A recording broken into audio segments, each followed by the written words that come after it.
Jose Mejia with New Home Programs. Welcome to episode 2. And today I'm going to talk about the 10 things that you don't want to do while you're in the process of getting a home loan and you're under contract. These are things that are going to drive you crazy if you ever run into them. And you know what? Between you and I, it drives us realtors crazy too. Stay tuned. Episode 2 is next.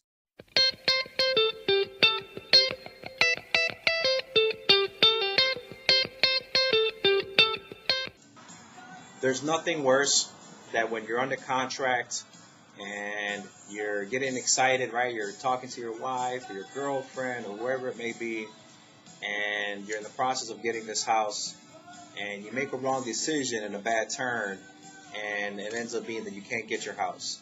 There's a lot of reasons of what can happen, of things that you can do that can cause a bust out. What we say in the real estate world, a bust out. There's the top 10 things that I'm going to talk about today that you don't want to do so that you can continue proceeding and getting that house that you want, okay? So number 1, the very first thing you don't want to do is that you don't want to go out and buy a big piece of furniture, a car, a boat. And the reason why is because you're getting new debt. And if you're getting new debt that wasn't there before and the bank finds out, and believe me, they will find out, then they have to look at your debt again and do the math and say, all right, we initially pre-approved this family for $250,000, but now they have this $200,000 or $200 a month furniture loan. We have to reduce that $250 down to $210,000, and that's how much of an impact new debt like that can have. Okay, so the biggest thing is don't go out because you're happy about buying your house. You're already thinking ahead about buying that Mustang or that convertible that you're going to have in your driveway. Sit tight and be patient and wait till everything's done so that you're getting the keys to your house. Number 2, definitely don't switch jobs, or don't quit. Don't quit your job. If you quit your job because you think that you can get another one really fast, that could be reasons for a bank to deny you. In the contract, there's promises being made, and when promises are made, there's also deadlines to achieve those promises. And what will happen is that if you quit your job, that can delay you fulfilling those deadlines.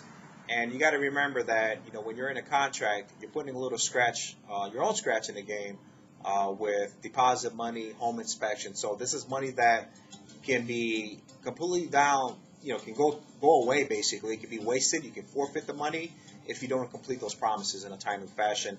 Switching jobs, sometimes people get better offers from another place. And the main thing that I want to tell you, the best advice that I can give you is to talk to your mortgage lender before you actually make that switch. Because a lot of things can change, the new job can change a lot of things into the parameters of your loan that you have. Maybe you might have gotten a down payment assistance program that you can only earn so much amount of money. And if you get this new job, it could be a reason of why it can take you outside of the box of the criteria to qualify. But all in all, you want to avoid making changes. Another piece of advice that you can do is actually talk to the new company that's going to hire you and explain to them that you're in the process of buying a house and that you want to jump on board maybe after the mortgage process is done. Number 3, don't open any new lines of credit, and definitely don't close any lines of credit. If you close any lines of credit, you could be potentially losing good credit history that you have, and it can actually drop your credit score. Opening up new accounts. If you open up too much accounts, you'll be surprised that it can actually affect you sometimes. But not only that, it's a new debt. And sometimes you can be tempted to use that debt, and then again, the bank has to reevaluate the whole financial picture on what they pre-approved you for. Number 4, don't ignore questions from your lender. If your lender is asking you questions, you want to answer them in a timely fashion. Believe it or not, just as you're obligated to fulfill promises in the contract, they have deadlines that they have to meet because they have regulations where they need to fill things by by a timely fashion so that everything's running smooth for all parties involved. Number 5, don't let anybody run your credit. When you run your credit, you're opening up yourself to a whole new set of problems. It doesn't make a difference if you got debt or not. The bank's going to do a soft pull, and they're going to find out that you did a new credit check. And what you want to do is you want to avoid the bank asking any further questions. You want to minimize as many questions as you can so that the process can be smooth for you. Number 6, making large deposits outside of your paycheck. Cash deposits, maybe you sold a motorcycle, a sofa, whatever it is. Maybe you sell things on eBay and you get cash.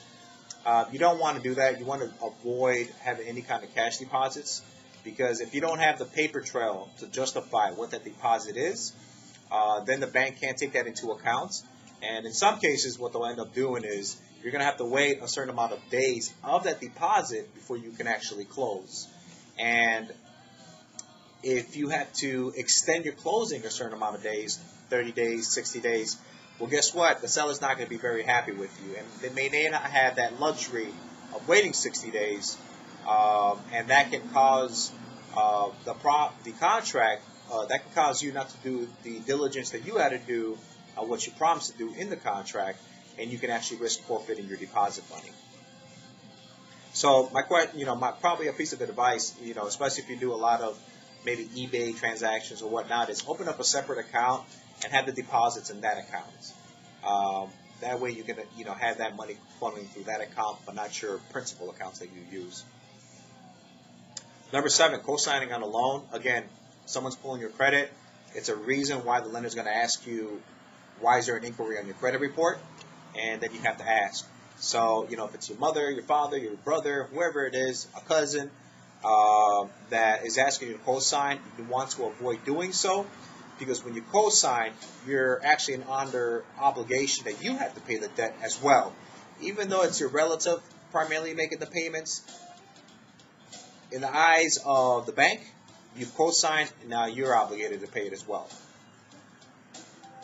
Paying bills late, and most definitely this really applies to credit cards, card notes. If you report a late payment, it doesn't matter if it's a $5 minimum payment that you had to make, $20, $100, whatever it is. If there's a late payment recorded on your credit report, that itself, you can kiss that whole loan goodbye. A late payment can literally cause your credit score to drop anywhere from 60 to 90 points, like this.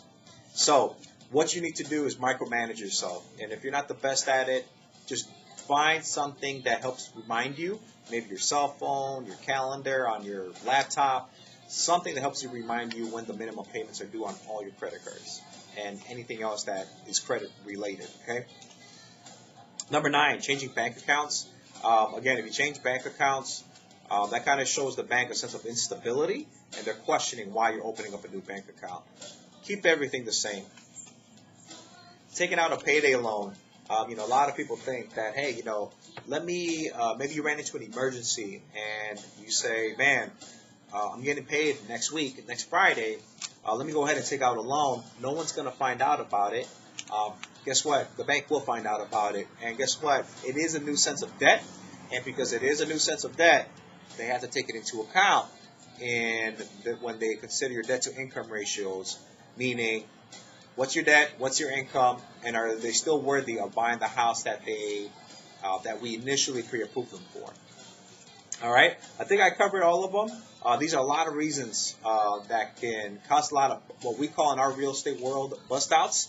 And, it really just it becomes a very messy situation for everybody, and especially for the buyer who spent the money, the time to acquire a property.